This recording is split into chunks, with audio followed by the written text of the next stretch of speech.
Meus amigos, situação complicada para Sérgio Moro, que pode ser cassado. Outra também que está numa situação difícil é Damares, só que o ex-juiz agora, ele conta com a ajuda de Bolsonaro para ir para onde? Para o PL, só que Valdemar da Costa Neto, presidente do partido, não está nada satisfeito. Eu vou apontar aqui os motivos do Valdemar não querer a presença de Moro no partido e Bolsonaro, por falar nele aqui, pode estar mudando de ideia em relação a entregar a faixa para Lula. Mas antes de falar sobre tudo isso, eu quero pedir a ajuda de quem chegou aqui e não está inscrito ainda. Se puder, se inscreva, é muito importante para a gente, assim como ativar o sininho, deixar o like se gostar do vídeo. Se não gostar, manda o dislike, comenta aqui embaixo e compartilha. Bora espalhar em vários grupos para que mais pessoas venham para esse espaço que luta por um Brasil melhor.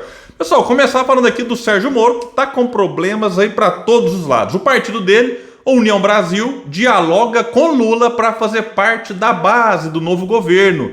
E aqui é o seguinte, né? Não tem nada fechado, porém, aquilo que muitos, né, imaginavam como algo impossível, sim, se encaminha nesse sentido. E mesmo União Brasil aderindo ao governo, vamos dizer assim, vai ter uma parte que vai ter dificuldade. Isso já foi apontado, já tratei sobre isso aqui em outros vídeos no canal. Por quê? Porque muitos foram eleitos criticando fortemente o PT. Então, é compreensível que caso União Brasil, de fato, faça parte da base do governo Lula, que o Bivar, que é o presidente do partido, e a Semineto, secretário-geral, as duas figuras mais importantes do partido, que, enfim, façam uma certa vista grossa em relação àqueles deputados e, eventualmente, senadores que teriam dificuldade de explicar a posição ou a própria adesão deles, né, individualmente ao governo. Então, mesmo que a União Brasil não entregue 100% dos votos, entregando parte já poderá agradar bastante Lula e o governo do PT, que poderá retribuir dando ali 1 ou 2 ministérios à União Brasil. Situação parecida a Republicanos,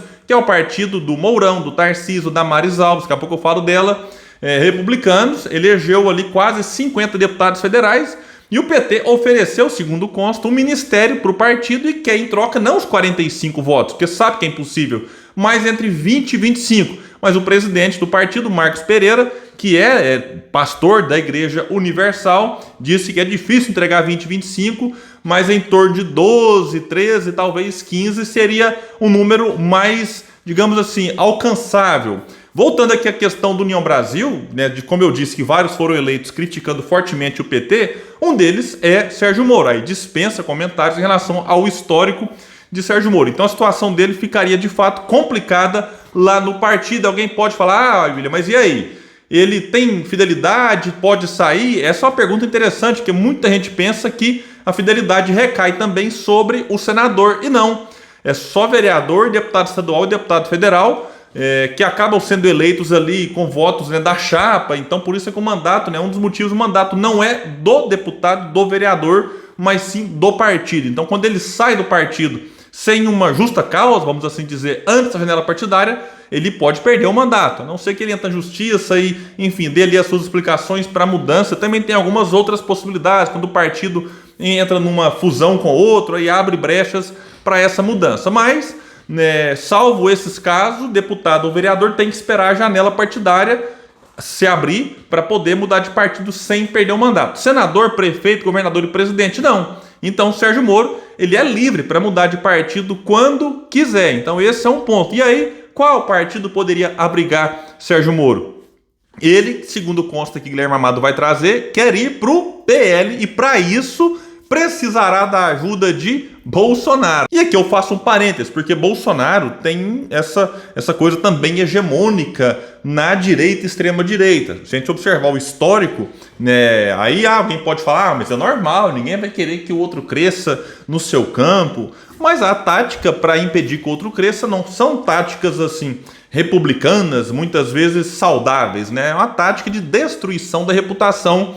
E assim eles partiram para cima de todos aqueles pré-candidatos à presidência que poderiam ameaçar Bolsonaro na direita. Foi assim com o Sérgio Moro, com Mandetta, com Datena, poderia ser o próprio Sérgio Moro aqui e vários outros, até que no final das contas ali, né, todos foram se enfraquecendo ao longo do caminho, e aí sobrou Bolsonaro como candidato, né, para impedir a volta de Lula. E aí a força que ele teve, eu sempre digo isso aqui, não é uma força que fala, não, peraí, 49,10% são de bolsonaristas. Não são. Muitos são antipetistas que viram em Bolsonaro a chance de não deixar Lula voltar. mas não quer dizer que Bolsonaro sai, né, da presidência com 58 milhões de simpatizantes. Não, longe disso. E também Lula não tem 60 milhões de simpatizantes.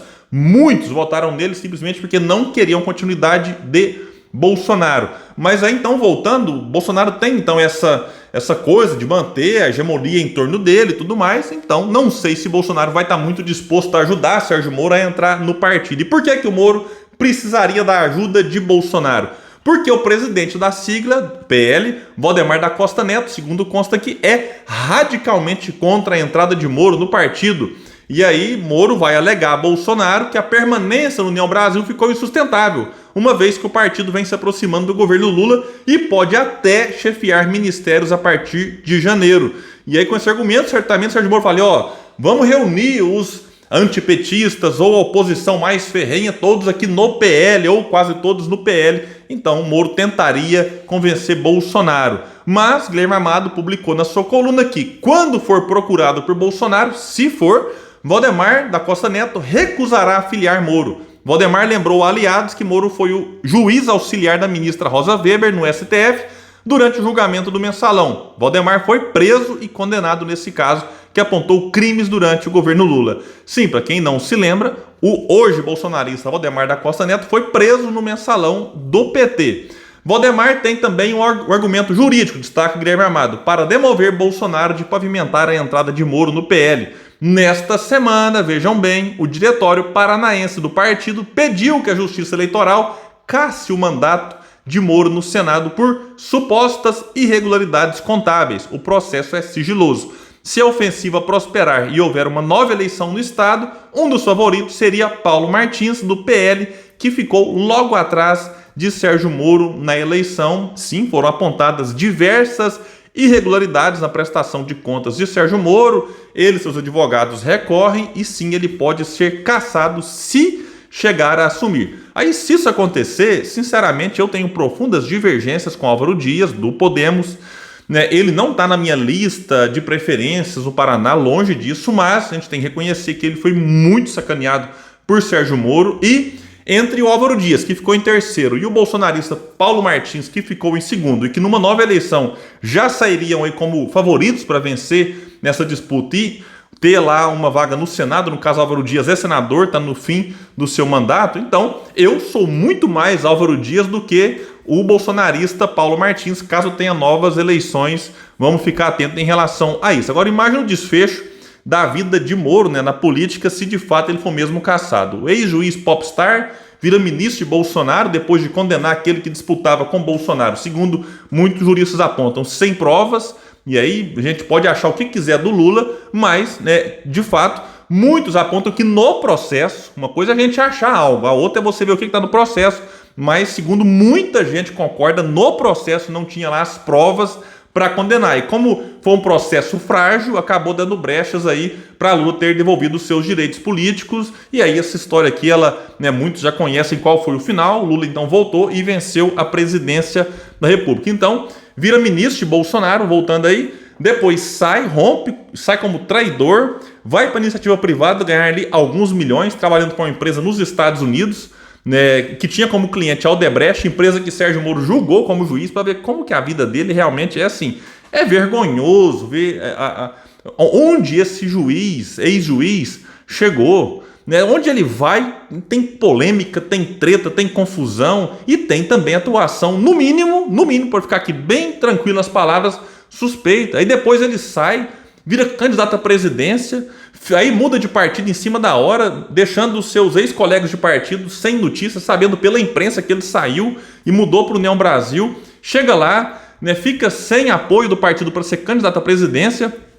Era para ser candidato a senador por São Paulo, mas não pôde, por conta também de problemas em relação ao domicílio eleitoral. Volta para o Paraná, se candidata e vence. Aí todo mundo pensa, agora vai dar a volta por cima. E agora pode amargar uma cassação e ter os seus direitos políticos também cassados e ficar sem se candidatar por 8 anos. E dependendo do que ocorrer, não descartam a possibilidade dele parar na cadeia por supostos, vou usar essa palavra aqui para ser também muito cuidadoso, por supostos crimes cometidos quando ainda era juiz. Então vamos aguardar e ver qual vai ser o desfecho em relação a Sérgio Moro. Quem também se elegeu né, e está com problemas na prestação de contas é Damares Alves, também ex-ministra de Bolsonaro.